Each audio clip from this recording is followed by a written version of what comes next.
molasses have leaked into a creek which merges with Beas.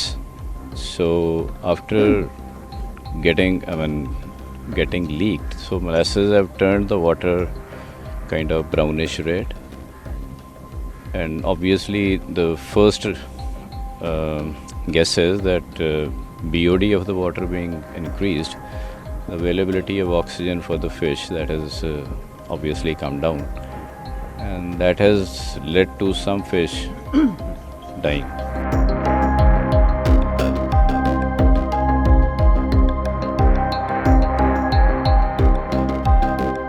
ਹਾਂਜੀ, ਉਹਦੇ ਨਾਲ ਅਸੀਂ ਵਰਲਡ ਬੈਂਕ ਦੇ ਨਾਲ ਟਾਈ ਅਪ ਕੀਤਾ, ਵੱਡਾ ਪ੍ਰੋਜੈਕਟ ਹੈ।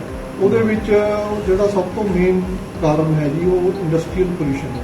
ਜਿਹੜਾ ਉਹਦੇ ਵਿੱਚ ਐਸਿਡ ਪੈ ਰਿਹਾ, ਤੇਜ਼ਾਬ ਪੈ ਰਿਹਾ ਹੈ, ਉਹਦੇ ਨਾਲ ਵੱਡਾ ਨਾਲ ਵੀ ਪੋਲਿਊਟ ਹੋ ਰਿਹਾ। ਉਹਦੇ ਨਾਲ ਜਿਹੜਾ ਸਾਡੇ ਸੀਵਰੇਜ ਟ੍ਰੀਟਮੈਂਟ ਪਲਾਂਟ ਹੈ, ਉਹ ਵੀ ਇਫੈਕਟ ਹੋਏ ਨੇ, ਕਿਉਂਕਿ ਉਹ ਐਸਿਡ ਵਾਲਾ ਪਾਣੀ ਜਾਂਦਾ ਤੇ ਉਹ ਸੀਵਰੇਜ ਟ੍ਰੀਟਮੈਂਟ ਪਲਾਂਟ ਦੀ ਕਪੈਸਿਟੀ ਖਤਮ ਹੋ ਜਾਂਦੀ ਹੈ ਜਾਂ ਘੱਟ ਜਾਂਦੀ ਹੈ। ਉਹ ਆਲਰੇਡੀ ਪੋਲਿਊਸ਼ਨ ਕੰਟਰੋਲ ਬੋਰਡ ਜਿਹੜੇ ਉਹ CETP ਲਵਾ ਰਹੇ ਹੈ ਜੀ, ਉਹਨਾਂ ਨੇ 4 ਲਵਾਉਣੇ ਸੀ, 1 ਅਜੇ ਬਣਿਆ, ਉਹ ਵੀ ਅਜੇ ਆਪਰੇਸ਼ਨਲ ਨਹੀਂ ਹੈ। ਉਹ ਜਦ ਤੱਕ ਪੂਰੇ ਹੋਣਗੇ, ਉਹ ਟਾਈਮ ਬਾਉਂਡ ਵਿੱਚ ਹੈ। ਉਹਨਾਂ ਦੇ ਕੁਝ ਸੈਂਟਰ ਗਵਰਨਮੈਂਟ ਦੇ ਫੰਡ ਨੇ, ਕੁਝ ਸਟੇਟ ਗਵਰਨਮੈਂਟ ਦੇ। ਕਹਿੰਦਾ ਜਿਹੜਾ ਕੋਈ ਐਫਲੂਐਂਟ ਟ੍ਰੀਟਮੈਂਟ ਪਲਾਂਟ ਦਾ ਕੋਈ ਉਹਦਾ ਜ਼ਰੀਆ ਨਹੀਂ ਅਪਣਾਉਂਦੇ, ਉਹਨਾਂ ਦੇ ਖਿਲਾਫ ਕਾਰਵਾਈ ਹੋ ਸਕਦੀ ਹੈ। ਉਹਨਾਂ ਨੂੰ ਬੰਦ ਕੀਤਾ ਜਾ ਸਕਦਾ, ਸਸਪੈਂਡ ਕੀਤਾ ਜਾ ਸਕਦਾ। ਸੋ ਮੈਨੀ ਵੇਸਟ